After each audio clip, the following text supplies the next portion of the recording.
10 तक गिनूंगा।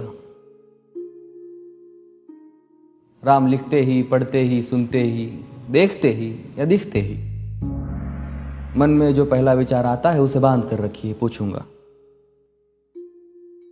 1 2 3 4 5 6 7 8 9 9 9 हाथ काट कर रख दूंगा ये नाम समझ आ जाए तो।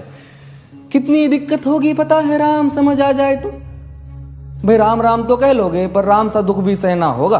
पहली चुनौती ये होगी कि मर्यादा में रहना होगा। और मर्यादा में रहना मतलब कुछ खास नहीं कर जाना है, बस त्याग को गले लगाना है और अहंकार जलाना है। अब अपने राम लला के खातिर इतना ना कर पाओगे और शबरी का जूठा खाओगे तो पुरुषोत्तम कहलाओगे।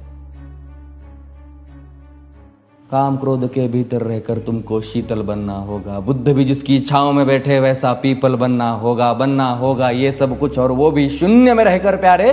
तब ही तुमको पता चलेगा कि कितने अद्भुत राम हमारे।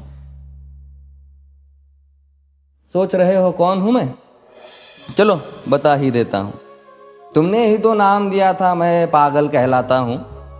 नया नया हूं यहां पे तो ना पहले किसी को देखा है। वैसे तो हूं त्रेता से, मुझे कृष्ण किसी ने कलयुग भेजा है। भाई बात वहां तक फैल गई है कि यहां कुछ तो मंगल होने को है कि भरत से भारत हुए राज में सुना है राम जी आने को है।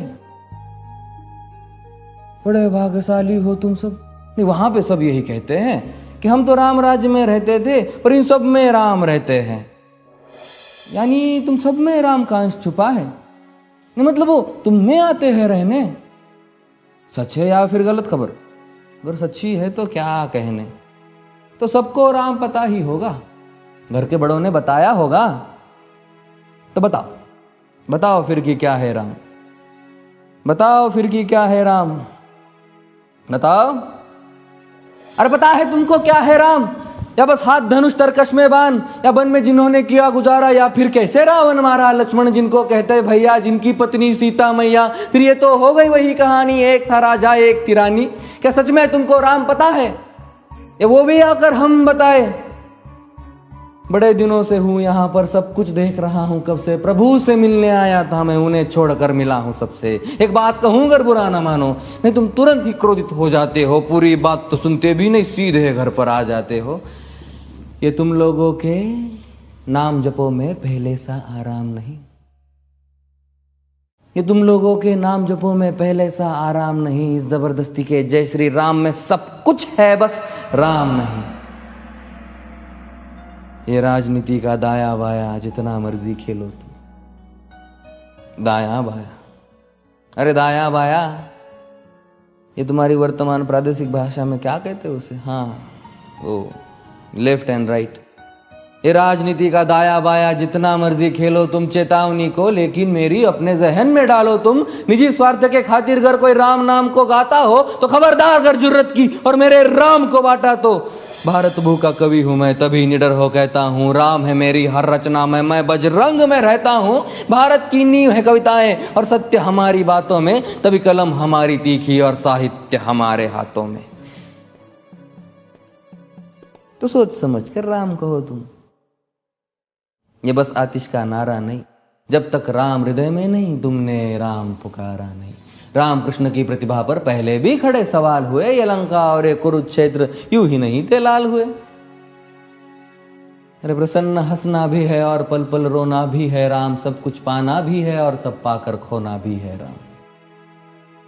ब्रह्मा जी के कुल से होकर जो जंगल में सोए हो, जो अपनी जीत का हर्ष छोड़ रावण की मौत पे रोए हो। शिव जी जिनकी सेवा खातिर मारुत रूप में आ जाए। शेष नाग खुद लक्ष्मण बनकर जिनके रक्षक हो जाए। और तुम लोभ क्रोध अहंकार छल कपट सीने से लगा कर सो जाओगे तो कैसे भक्त बनोगे उनके, कैसे राम समझ पाओगे? अघोर क्या है पता नहीं और शिव जी का वरदान चाहिए। ब्रह्मचर्य का इल्म नहीं, इन्हें भक्त स्वरूप हनुमान चाहिए। भगवा क्या है पता, लहराना सबको होता है पर भगवा क्या है वो जाने जो भगवा ओढ़ के सोता है। राम से मिलना, राम से मिलना, राम से मिलना है ना तुमको? निश्चित मंदिर जाना होगा पर उससे पहले भीतर जा संग अपने राम को लाना होगा। जय सिया राम। और हाँ, अवधपुरी का उत्सव है, कोई कसर नहीं, सब खूब मनाना। मेरे प्रभु है आने वाले, रथ को उनके खूब सजाना। वो द्वापर में कोई राह तक है, मुझे उनको लेने जाना है। चलिए तो फिर मिलते हैं, हमें भी अयोध्या आना है। जय सिया राम। फिर से